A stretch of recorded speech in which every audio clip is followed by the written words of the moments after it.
You're giving me big hard words here? What is this? How do you say this? Pseudonym. Pseudonym. You mean a nickname? In 2010, Singh started her YouTube channel under the... What is it? Pseudonym. But there's a P in it, you know that. Hey, Lily here, and I'm about to fact check some fans who have said some stuff on the internet, so I'm ready for my self-esteem to plummet. Let's get into it. Let's start off with fandom.com. In 2010, Singh started her YouTube channel under the pseudonym Superwoman II. She thought this nickname would give her the strength to stand up for herself and rise to challenges as a child. Correct. I did do this. In 2010, I sat there, I was thinking of my YouTube channel name. I didn't think it would go anywhere, and I thought, you know what would be so smart? I should use a copyrighted name. So that's exactly what I did. I used to call myself Superwoman based off a hip-hop song I really liked by Lil Mo featuring Fabulous, showing my age. And I honestly didn't have a second thought about if that was a smart business decision or not. And alas, here I am, calling myself Lily for a reason, because we're not trying to get sued. As a kid, everyone wants to be a superhero. If I would have a hard day at school, or if my parents, I would get in a fight with my parents and I'd run away to the washroom. I did, in fact, run away to the washroom once. I moved all of my clothes into the washroom. I was very dramatic. But I would call myself Superwoman to be like, I can get through anything. I'm a superhero. And this is gonna sound real cheese, but it's the truth. I think one of the things I've learned over time is that I feel like more of a superhero by being Lily. In 2015, Lily launched an app entitled Lilly Singh's Unicorn Island, a social media app created for fans to share their feelings, thoughts, and fan art with other members of Team Super and Singh herself. There's also a game called Flappy Unicorn on the app, a parody version of the international hit mobile game Flappy Bird. This is true. This is completely true. I did have an app. It was a place for just Team Super, which is what I call my fans, to get together, get to know each other, a safe space where there wasn't all the other noise of social media. And I was obsessed with Flappy Bird and very frustrated by it. So I thought, let me slap a unicorn on there because why be creative and original when you can parody? It's easier. It was short-lived, I will say. The app, I think I used it for like 3 months, then I was like, this boring. Then I stopped doing it. But I still, till this day, I like the idea of having a safe place for my fans because I do think the internet can be really noisy. In early 2018, Singh adopted a dog, Scarborough, who has his own Instagram account and features heavily in many of Lily's videos. He's named after my hometown in Toronto, which is Scarborough spelt longer, and the abbreviated spelling is Scarborough, my dog. He's my best friend. Like, I would not be surviving my life without him. Especially not pandemic, absolutely not. Yesterday, this is a true story, I came home from shooting, and he has this toy that's a rose, and he literally brought it to me and just dropped it beside him. He just greeted me with a rose as I entered the house. Your bae could never, okay, could never. She struggled with depression and began making YouTube videos as a way of dealing with her feelings. Correct. To be honest, I was doing a bunch of stuff I didn't want to do. You know, I was getting a degree in something I wasn't passionate in. I was kind of being forced to go to grad school to further do something I wasn't interested in. I wasn't being very creative and I was ignoring all of my inner instincts of things I wanted to do, and I was like a sad person. And then when I discovered YouTube, I think this creative side of me that I'd suppressed so much came flying out and was like, this is what you actually want to do. You like being funny and you like being creative and you like storytelling. And so YouTube really helped me just discover who I am and what I actually want to do. I think everything is a double-edged sword. I'm a big believer that every single thing is good and also bad, depending on how you interact with it and look at it. The internet is great. You can connect with people, look at all the movements we've had because of the internet, how much you can get educated because of the internet. But it's also, yes, it's a very mean place. It's where people can be unfiltered and there's no consequences for what you say and do. And so I think it's what you take from it. You know, when I first started YouTube, I was lonely. I didn't feel a sense of community. I did get that from YouTube. That's when I was an underdog. When I was an underdog and starting on YouTube and people wanted me to win, I did have a lot of supporters. I still have a lot of supporters. But with success also comes the stripping of your underdog title. People want you to make it until you make it to a certain extent. So I still have a lot of supporters. But I also, you know, yes, there's a lot of people who are very mean to me online as well. And so I think it's that double-edged sword. This is the best free therapy I've ever received, by the way. Can I just say? This is great. Next up, Imdb. Oh no, is this about me? Because it was probably like 2 sentences long. I don't know how y'all dug up something here. She started as a Bhangra dancer in Bollywood movies such as Thank You and Speedy Sings, climbing her way into becoming an internet sensation. This is true. I am a trained Bhangra dancer, this is correct. I have been in the Bollywood movies, thank you. I think that the title was changed to Speedy Sings. When I shot it, it was called Breakaway. If you look very closely in the background of a monologue in Thank You, the Bollywood movie, there's an actress by the name of Sonam Kapoor who has a beautiful, beautiful scene, and she's striking and amazing, and I'm in the background wearing pink. I have no eyebrows. I have no eyebrows because this was 2011 when that was the trend, and I get roasted about it every day. My fans, when they watch it, they go, what is going on with you? They're this thin, and there are arcs on my face. Full circle though, I just had a Zoom meeting with that actress. I was like, you don't remember this, but I was your extra on this movie, and we just had a development meeting, so. Full circle, baby. Wikipedia. Facts, facts, facts. Okay, oh no. Singh was cast in HBO's film adaptation of Fahrenheit 451 after recording an audition outside an internet cafe in Melbourne, Australia. She was in the region to promote her book and rushed the audition at her agent's urging around 2 a.m. in May 2017. Absolutely correct.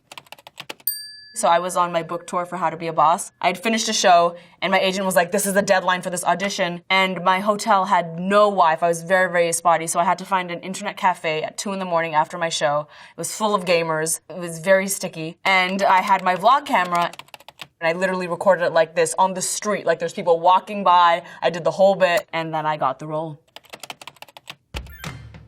Singh announced that she and other celebrities were bringing a National Women's Soccer League team to Los Angeles that is expected to play in 2022. Huh, major flex, so true. Yes, I am part owner of a new soccer team. It is called Angel City, and I'm very proud of it, mostly because like my athletic ability is very bad. I also don't know the rules of soccer.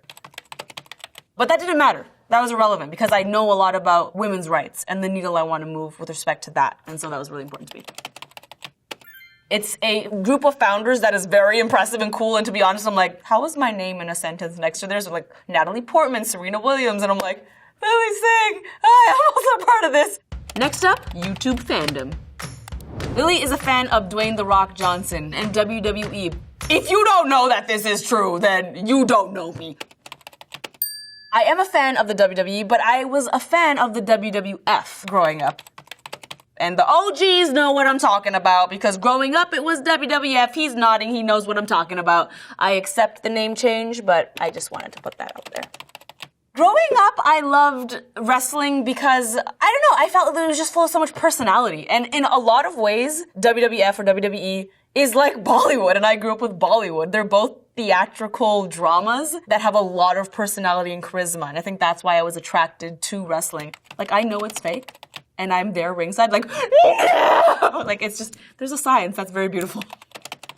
I idolized Dwayne for many reasons. One, because I got into wrestling when I was younger, so I loved him as The Rock, and I thought he had so much charisma, and I used to do the smack on the people's elbow, all that stuff, the rock bottom. And then as I grew older and I got into this industry, I think it turned less like, oh my God, The Rock crush, into more, I idolize this person's work ethic, and I idolize their career and their evolution. And you know, they always say don't meet your idols because they'll disappoint you. He is the exception. He is just as incredible as you would want him to be. Her YouTube channel was hacked in late 2016, but luckily no videos were deleted. Is this true? This might be true, but I blocked it from my memory. I think this is true. Oh, yes, this was true. I did get hacked, and someone changed all my video titles to something random, like to promote a website or something, but they didn't delete any videos. See, little do you know that me and YouTube are like this. So then I just hit up YouTube and I said, can you just go into your backlog and reinstate everything? And they were like, sure, no problem. And I was like, you're smart, but you're stupid, aren't you, hacker? You didn't delete anything? What's wrong with you? Hack better, my friend. And last, let's go to YouTube. I'm in love. Aw, how sweet. Oh. With a robot. Say what now? Wow. So it's confirmed when Lilly will have kids, she'll role play for them too.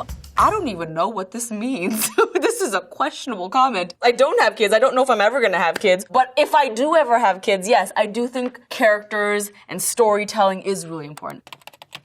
I think storytelling is what makes the world go around. Truly, I'm very passionate about stories, how we view ourselves, how they connect with us, how we see the world.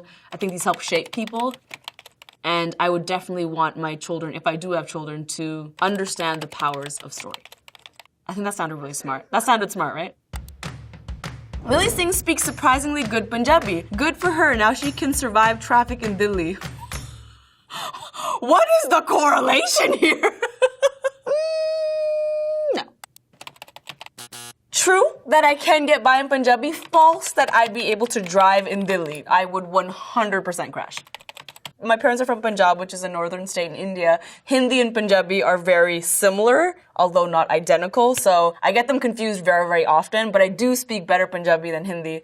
But I don't think that would correlate with my driving abilities. I think driving in India takes superpowers because those drivers are very, very talented. They're just navigating through animals and other cars going the opposite direction and pedestrians.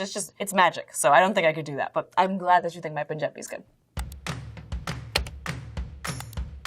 Hi, I'm originally from Toronto, Canada. I moved to LA about 5-ish years ago, and there's some things that I will never understand about America.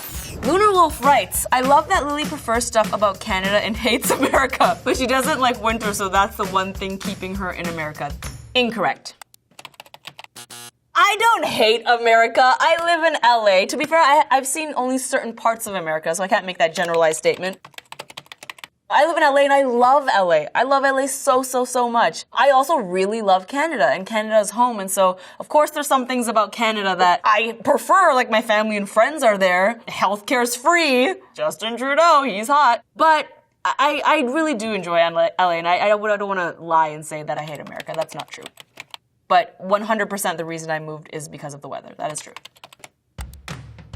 Lilly Singh is Punjabi, and a lot of Punjabi girls keep their first names as Lily, Molly, etc., but they always keep their last name Indian. Let me add some context. Punjab is one part of India, so I think you mean Punjabi last name, perhaps, or like a Sikh last name, which is the religion that I grew up in. I think the reason a lot of Punjabi people have names like Lily or Molly is because it's an abbreviation for something else. That is not the case for me. I am Lily. I've had to show my ID many times because people didn't believe me. But there's a reason for this. Let's do a quick religious lesson. There's a hair in my mouth.